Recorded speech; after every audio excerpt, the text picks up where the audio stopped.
Hello, I'm John Gaver, author of the new tax policy bestseller and Amazon #1 hot new release, The Tax Deception. Today, I would like to take a few moments to delve a little deeper into one important area of tax reform that's just not conducive to being succinctly addressed in a book. That question is, how do different types of tax policy affect you in dollars and cents? To answer that question, I've prepared a simple dollars and cents case study. Now, for brevity, this will be a high-level explanation. Even so, you should be able to see exactly what effective tax reform will do for your bottom line. For our example, we'll create a fairly average family. We'll start with a family of 4, with 2 adults and 2 children. A family of that size has a poverty basis level of $40,880, which I'll get into later. We'll say they're married, filing jointly, meaning that their standard deduction would be $29,200. Now for income, we want to be near the middle, so we'll assume a combined income of $71,000, since that's a round number just under the threshold to be in the top 50% of earners. They put $5,000 into savings, they spend $61,000 on new retail goods and services, with another $5,000 spent on used products. So let's start with the income tax. These are the numbers we just determined for this family. This AGI puts them in the 12% bracket in 2024, which means that with just the standard deduction, this family would pay $4,552 in formal income tax. That's a 6.4% net tax rate based on gross income for this family in the 12% bracket. But we're not done. An additional 7.65% of gross income was taken in payroll tax before they ever saw it. So we have to add $5,431 to their tax bite, which brings their total visible federal tax up to $10,000. That's a 14% net visible tax rate based on $71,000 in gross income. But we're still not done. Besides visible taxes, economists tell us that between 17% and 25% of retail prices are made up of embedded business income taxes. So let's use the low end and say that only 17% of their retail purchases were embedded taxes. In fact, let's be even more generous and assume that just 15% of retail prices are taxes that are passed on to the consumer. This means another $9,150 of the taxpayers' after-tax money went to pay embedded income tax. But we're still not done. Employer payroll taxes are passed on to either employees in the form of lower wages or to consumers in the form of higher prices. So once again, let's stay low and assume that only a mere quarter of that tax is reflected in retail pricing. That's 1.9%, and it adds another $1,165 in embedded tax on $61,000 in spending. So let's total it all up. When all is said and done, this family ends up paying more than $20,000 in total general federal taxes, not sin taxes or any other special taxes. From that $71,000 in income, 14% was paid directly to the IRS. Embedded income and payroll taxes brought the total amount of money that went from their bank account to federal coffers to more than 28% of the $71,000 in income earned by this family that is in the 12% bracket. So let's set this number aside as we look at the FAIRtax. It's H.R. 25 in the current Congress. We start with the same numbers. The FAIRtax cash register rate is 23%, which means that this family's gross FAIRtax would be $14,000. But that number is reduced by the family consumption allowance, or as it is often called, the prebate. The prebate is based on family size alone.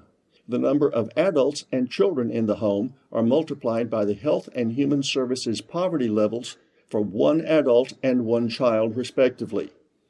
That total is the poverty level basis for this family that I mentioned earlier. To untax that amount of spending, the government simply calculates the tax on each family's poverty level basis and then reimburses them that amount. For this size family, $9,400 is what it takes to untax poverty level spending. But they don't even have to do any math. Each family tells the government the size of their household along with Social Security numbers. It's the only form they file. The government does the rest. Each family's prebate, based on family size, is reimbursed to each family in 12 monthly installments. It's important to note that this is a reimbursement of taxes that were overpaid, and it accurately untaxes all poverty level spending. The family consumption allowance is nothing more or less than a sales tax version of the standard deduction. Both are aimed at untaxing poverty. You don't calculate your income tax till you subtract out your standard deduction. Similarly, to calculate your net FAIRtax, you start with your gross FAIRtax and subtract your prebate. So here's the calculation for this family. Out of this family's $61,000 in spending, only $4,600 in tax made it from their bank account to the federal government. They started with $71,000 in combined income. They paid $14,030 in tax at the cash register and were reimbursed $9,402, meaning that their net FAIRtax for the year would be just 6.5% of their $71,000 in gross income, or 7.6% of their retail spending, whichever way you want to calculate. So remember the number we stored over here?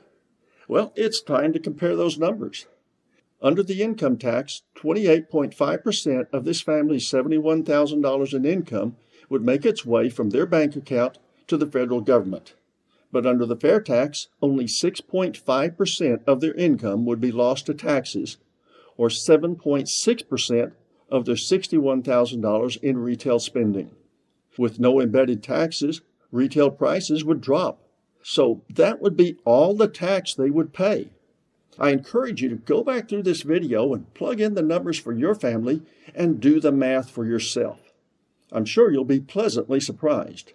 But some people may ask, well, how can the government survive if we're all paying less tax? Well, the answer is simple.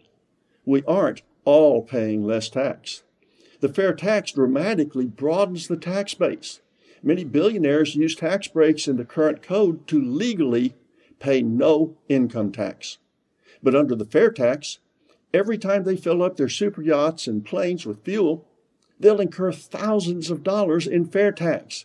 Buying designer dresses to be worn only once and new luxury autos every year are just a few of the many events where billionaires won't be able to avoid the FAIRtax. Criminals don't report their ill-gotten gains to the tune of billions of dollars, and therefore don't pay tax on that money. In 2021, IRS Commissioner Reddick estimated the tax gap to be around $1 trillion and growing. Under the FAIRtax, most of that will go away. Illegal aliens who, for the most part, work off book, don't even file a Form 1040. While their taxes would be lower, their numbers more than make up the difference. Let's round down the latest DHS estimates of more than 12 million illegal aliens in the USA to just 10 million, and assume that each one spends just $10,000 a year, far below the poverty level. That would amount to $23 billion in FAIRtax being collected that is not currently being captured. Then add in the many general tax evaders. I'm not talking about the billionaires mentioned above who legally avoid taxes. I'm talking about those who illegally evade taxes, rich and poor. Whether it's a billionaire hiding money offshore, an office manager who earned twice as much in crypto as she did at her day job, or a carpenter running a side hustle out of his garage. If that money is not reported, it's evasion. But under the FAIRtax, when all of the above people and more spend their money, they will all pay the FAIRtax. They all pay more So those of us who have not been gaming the tax code or evading taxes can pay less under the FAIRtax. I hope this clarifies some of the important differences between the income tax and the FAIRtax as pertains to your finances. But for more information, order the 5-star rated book that Mike Huckabee called Brilliant. Get the Tax Deception in print or in your favorite EPUB format by going to taxdeception.com and click on the purchase button for your favorite book retailer. As in this video, everything in the book is explained in straightforward, easy to understand language. No econobabble. My favorite review even said, quote, "I cannot believe I'm about to type that I really enjoyed a book about taxes, but here we are," close quote. Also, if you just want to play with the numbers, there are 2 FAIRtax calculators available, one free and one for 99 cents.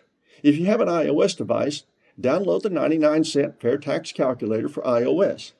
But there is a free Excel spreadsheet version of that calculator that can be found in the Files section on the Facebook group FAIRtax 2024. Try them out. I'm John Gaver for Allegiance Books, urging you to support the FAIRtax, because once you understand it, you'll demand it. Thank you.